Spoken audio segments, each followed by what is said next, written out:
This is a presentation on music therapy in pediatric hospice and palliative care.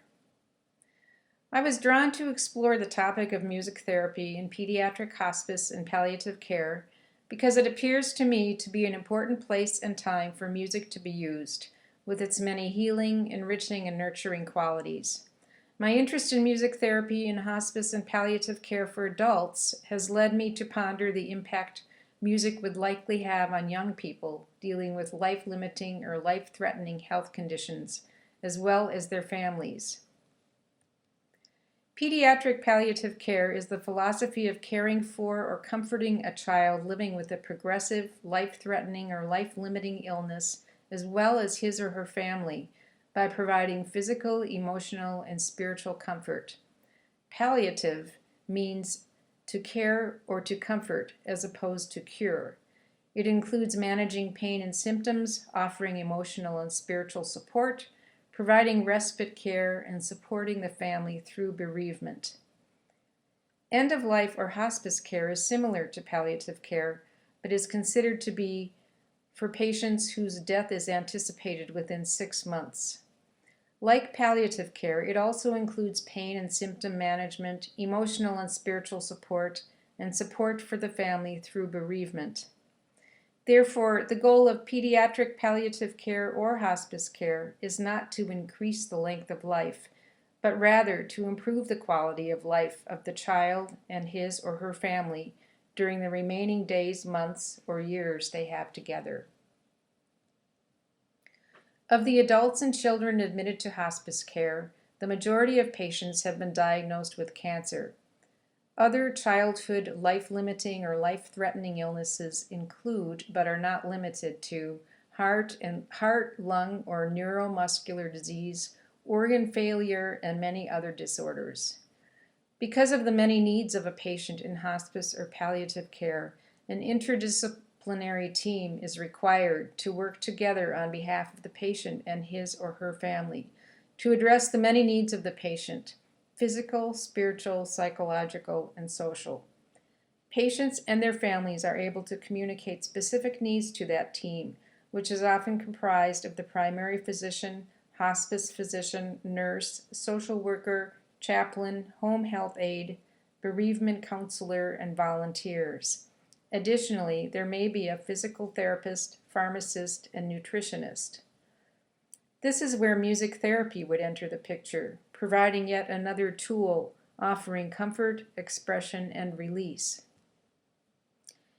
In stark contrast with coercion, constraints, and the many restrictions that are imposed on a child in a hospital environment, music therapy may offer freedom of expression and creative engagement, and may help to bring structure and familiarity to a chaotic environment, whether through music listening or active music making.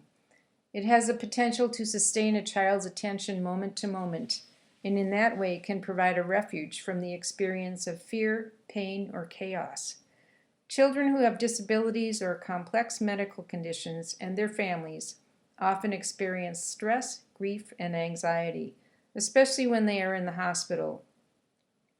Music therapy has been found to decrease anxiety for patients in many cases. Some uses of music therapy in a hospital setting are to provide support and distraction during medical procedures, to help patients cope with the hospital stay, to encourage the growth of physical and cognitive abilities, and to help patients and their families to relax and have fun. There are a multitude of ways that music can be used therapeutically in this setting.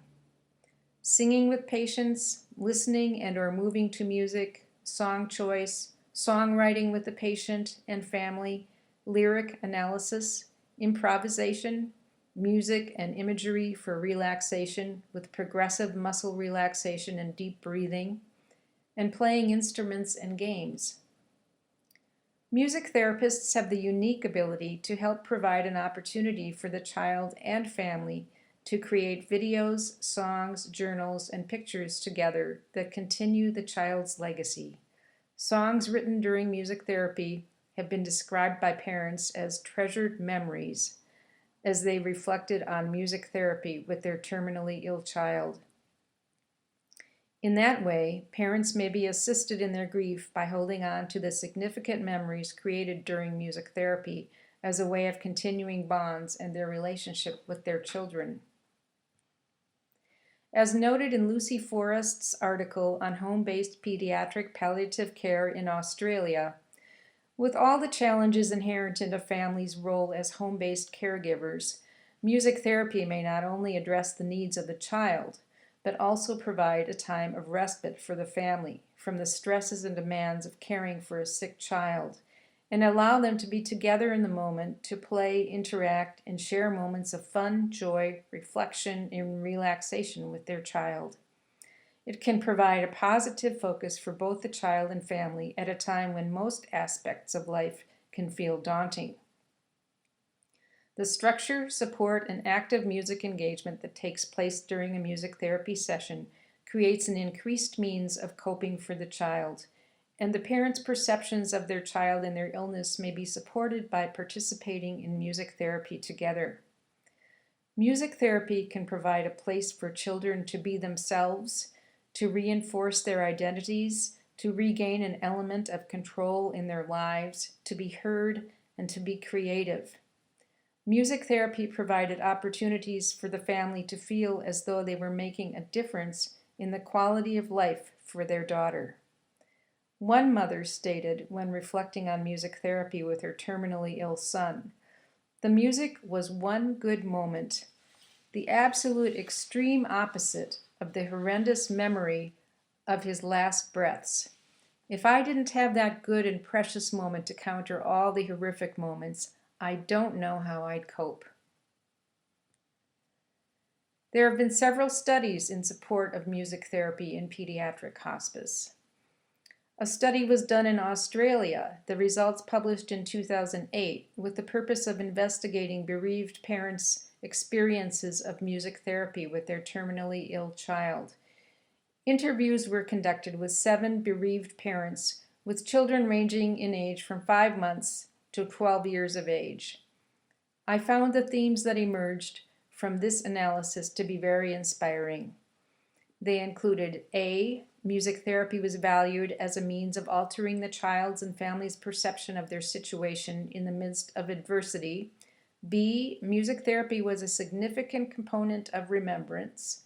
C. Music therapy was a multifaceted experience for the child and family. And D. Music therapy enhanced communication and expression. Another study was done in Japan on the effectiveness of music therapy in hospice, where they monitored the level of cortisol in patients with terminal cancer. Salivary cortisol is widely used to measure stress level. The results of this study found a significant lowering of the salivary cortisol level after a music therapy session, thereby playing a positive role in improving patients' quality of life. In closing, I would like to say that losing a child is considered the most devastating experience, as it goes against all hopes, dreams, and expectations imagined for a child's life. Thus, any fragment of joy and beauty that can be shared is treasured. Music therapy is a means to altering the perception of the horrendous reality that these families face, as it brings joy, relief, and happiness. If there is a way to bring any amount of comfort or grief, if even so that the family members are able to access something that is life-giving and comforting at such a dire time, this is of great value. Thank you.